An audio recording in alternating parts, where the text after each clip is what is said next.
Police TV. Chapter 1. The Jogger. Dan and Sue are police officers in London. It is a Tuesday morning and Dan is angry. "What's the matter, Dan?" Sue asks. "Look at this," Dan says. "Every day someone steals money from people near the shops. We must stop this." "Yes, of course," Sue says. "But who is it?" "There is a jogger," Dan says. "Every day he runs near the shops. Sometimes he runs into people. Perhaps he steals the money." "Okay," Sue says. "Let's go to the shops. Perhaps we can see this jogger." They sit upstairs in a window over the shops. Dan has a radio. They watch the people in the street. "Look," Sue says. "There's the jogger." The young man runs into an old woman and she falls down. The jogger puts his hand on the old woman's arm. "I'm sorry," he says. "Can I help you? Here's your bag." Then a young woman shouts at him. "Don't run here," she says. "It's dangerous. Go away." The young man runs away. Dan talks in his radio. "Quick, stop him. He's running up North Street." A police car stops the young man in North Street. "Are you okay now?" Sue asks the old woman. "Yes, thank you." "Where is that nice young woman? I can't see her now." "Have you got all your money?" Sue asks. The old woman looks in her bag. "No, I haven't. My money's in my purse. But my purse isn't here." "Okay, Sue," Dan says. "Let's talk to the jogger." "Who are you?"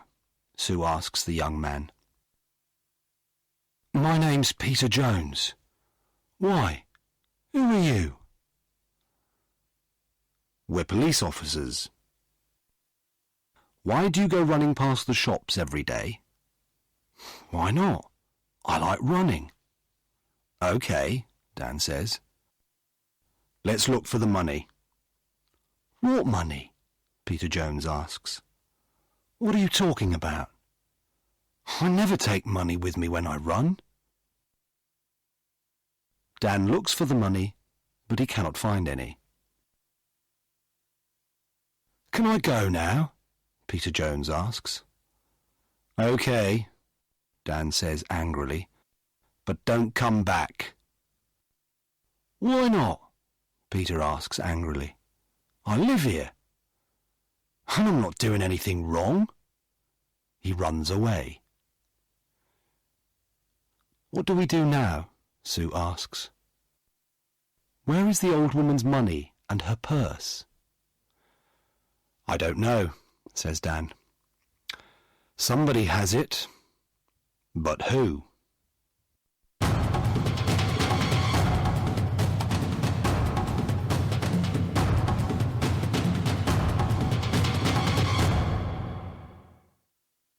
Chapter 2.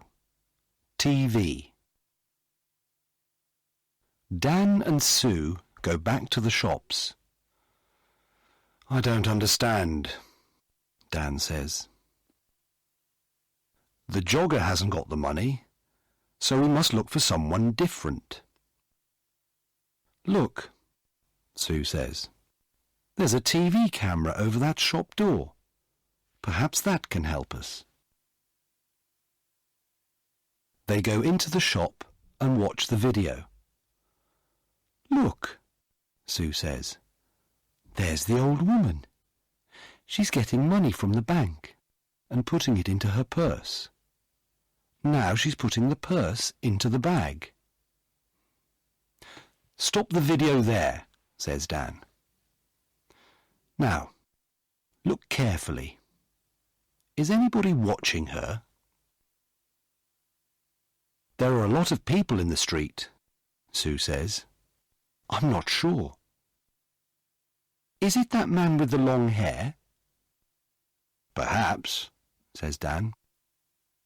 Let's go on. What happens next? They watch the video. The jogger runs into the old lady. He stops and helps her. She shouts at him and he runs away. Then a lot of people come and help the old lady.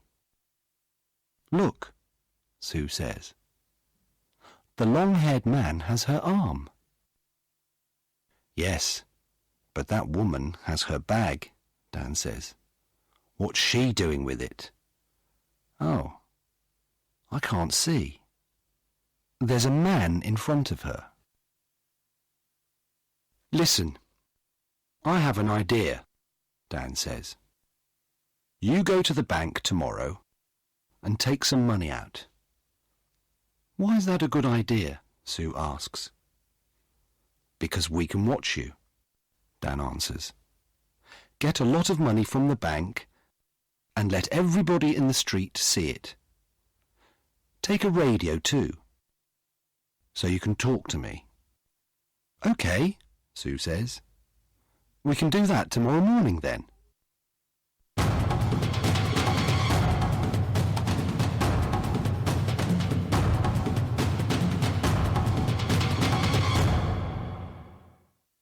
Chapter 3. Help me, quick. Next day, Sue goes to the bank. Dan is watching with another policeman, Jim. They have radios. I'm getting the money now, Sue says.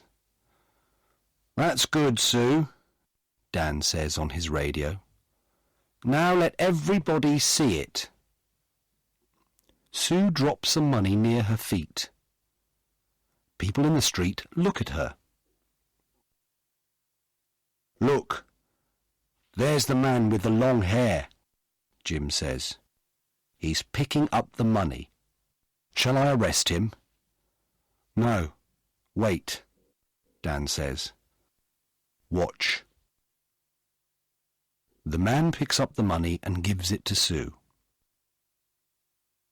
Here you are, he says. That's a lot of money. Be careful. Thanks, Sue says. That's okay. The man smiles and walks away. Have you got all the money, Sue? Dan asks by radio. Yes, it's all here, Sue says. What can I do now? Buy some things in the shops and then walk slowly down the street, Dan says. We're watching you. Sue buys some apples, milk, and bread. Then she walks slowly down the street. Dan and Jim watch her go. Is anybody following me? Sue asks. No, Dan says. There's a woman with a baby, that's all. Don't follow me, Sue says into the radio. Nobody must see you. I'm turning right into Smith Street. Now I'm turning left into Peg Lane. The woman with the baby is following me. I'm turning right into Dale Avenue. Are there lots of people about? Dan asks. No, it's very quiet. Nothing is happening. Dan and Jim wait. Then Sue shouts, "Be careful! Oh, help me! Quick! Help!" The jogger, Peter Jones, runs into Sue and she falls over. There are apples, milk and bread everywhere. "I'm sorry," says the man. "Let me help you." The woman takes Sue's arm. "Are you okay?" she asks. "Go away," she shouts at the man. But he sees the radio in Sue's pocket. "What's this?" he asks. "A police radio? Give me the money, quick!" He takes the money and runs. The woman wants to run after him, but Sue holds her. "Stop," she says. "I'm a police officer. You must stay here." "But why?" the woman asks. "I want to help you. That man has your money. I haven't got it." "Is he your friend?" Sue asks. "Where does he live?" "I don't know," the woman says. "I don't know him." "Who are you?" Sue asks. "Where do you live?" Linda Wilkes. I live at 14 Old Street."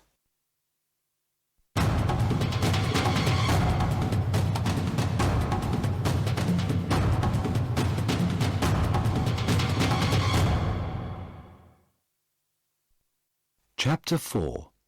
Man with a Knife. Dan runs up to Sue. "Are you okay?" he asks. "Yes, I'm okay," she says. "Go on, Dan. Run." Sue calls a police car on her radio. Dan runs after Peter Jones. "Jim, he's turning left into Dock Lane," he shouts. "Can you see him?" "I can see him, but he's running very fast," Jim says. The jogger sees Jim and gets into a boat. Jim runs to the river and gets into the boat too. "Stop," Jim says. "I'm a police officer." "Oh, no!"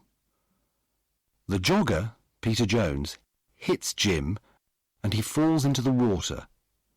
The boat goes across the river. Dan helps Jim out of the water.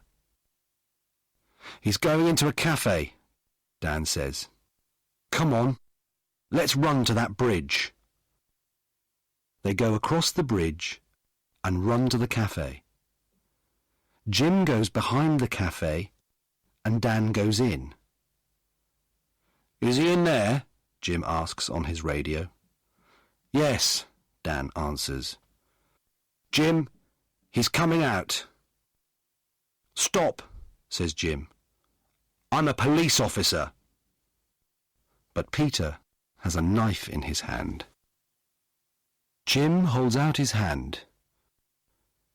"Give me the knife, Peter." "Stay back," Peter says. "I can kill you with this." Jim can see Dan in the door behind Peter. Dan walks out of the door very slowly and quietly. "Come on, Peter," says Jim. "Give me the knife." Dan takes Peter's arms from behind, and Jim takes the knife from his hand. Dan finds the money in Peter's trousers.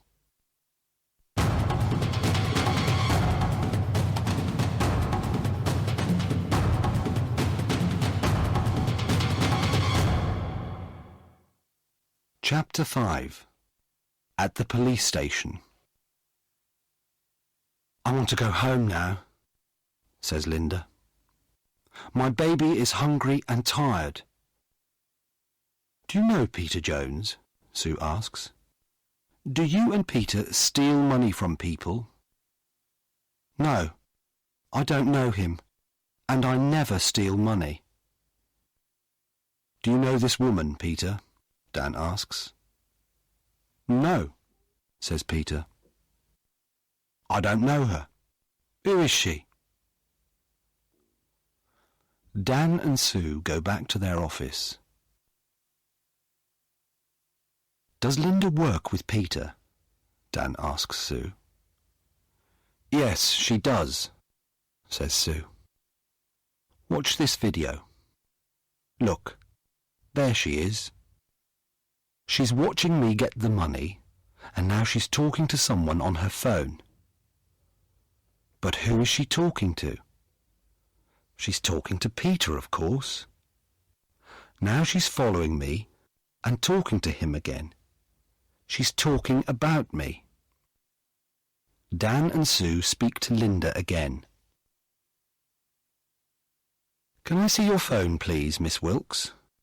Sue asks. My phone? Why do you want to see that? Well, it remembers a lot of numbers. Sue presses 1 on Linda's phone. Peter's phone begins to ring. Sue laughs. Let me ask you again, Miss Wilkes. Do you know Peter Jones? Well, yes, okay, I know him, but I don't steal money. Sue and Dan take Linda home. They go into her house. There's £200 under your bed, Linda, Dan says.